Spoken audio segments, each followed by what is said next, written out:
Doctor, let's start with glutathione. Can you talk about what that is and why it's so important? We hear a lot about that. Well, glutathione is the master antioxidant, the master detoxifier in the body. It was actually discovered in 1888, over 100 years ago. But the detoxification capabilities of glutathione were not discovered until the 1970s. And it is amazing how glutathione is able to, it's the most important antioxidant inside the cells, and most people have never heard of it. In fact, many doctors have never heard of it. But glutathione is the reason that the mucomist that we give in the ER for Tylenol poisoning, you know, if a person overdoses on Tylenol, they can go into acute liver failure where the liver literally starts to, it starts to break down and goes into acute hepatic necrosis. Literally, these people die. And that's why they give the antidote is high doses of N-acetylcysteine, which is simply a glutathione precursor. And so they discovered this back a few decades ago, and this has saved so many people from acetaminophen overdoses. But the benefit of glutathione, we find one of the major benefits is its anti-inflammatory benefit. And realize about most of our chronic diseases we see today, like Alzheimer's disease, Parkinson's, 90% of cardiovascular diseases, most all cancers, type 2 diabetes, obesity, all autoimmune diseases like psoriasis, as well as thyroiditis and lupus and rheumatoid arthritis, they're all associated with inflammation. Now, we have a master antioxidant that can literally recycle most every other antioxidant, including itself. It literally detoxifies most heavy metals, quenches free radical reactions, and turns down inflammation significantly. In fact, the root cause of most inflammation, the main inflammatory switch is nuclear factor kappa beta. This is the main inflammatory switch in the body that literally starts the cascade of inflammation. And once it turns on, it's very difficult to turn off.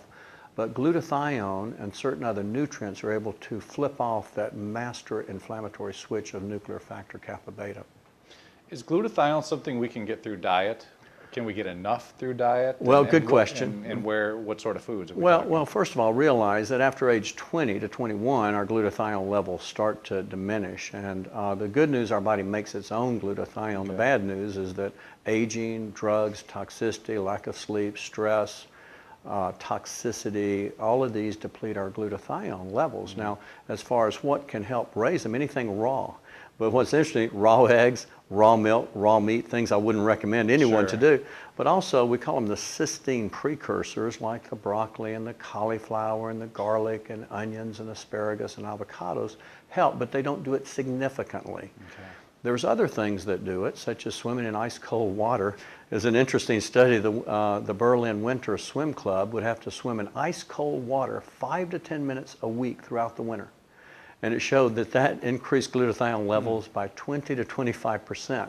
And a cold shower daily would do a similar thing. Now, I'm not sure exactly how that works, but it does, but most people won't do it. Nobody wants to do that, yeah. There's other things that do it, like undenatured whey protein can boost glutathione about 35%, as well as alpha lipoic acid can do it around 35%, as well as milk thistle can also raise the glutathione 30 to 50%. SAMe can raise it about, SAMe is an amino acid, and it can raise about 50%, but it's very expensive. And N-acetylcysteine, what I alluded to before, which we use to treat Tylenol or acetaminophen overdose, can boost it as much as 85%, but you have to take a tremendous amount of it.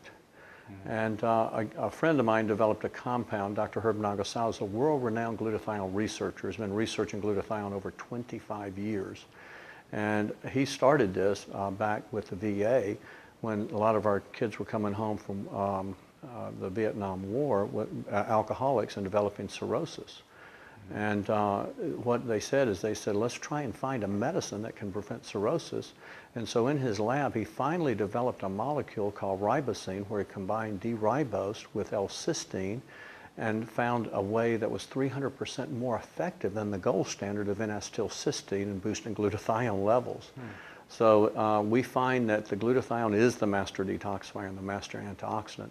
And so with his research, we've been able to really help boost the glutathione levels and in turn help with detoxification, help immensely with diminishing inflammation. And one of the most amazing things was a centenarian study that was done. This study actually measured the glutathione levels in young people 25 to 35 and middle-aged people. Now the middle-aged people, they said 55 to 65. I was thinking that's kind of strange, middle-aged 55 to 65, unless you live to be 120, Yeah. you know.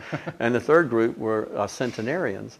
And it found these people that lived to be over 100 had the glutathione levels, you know, inside their red blood cells, white blood cells, closest to the 25 to 35-year-old. So in other words, we're finding now that optimizing our glutathione levels is very important if we want to live to be over 100.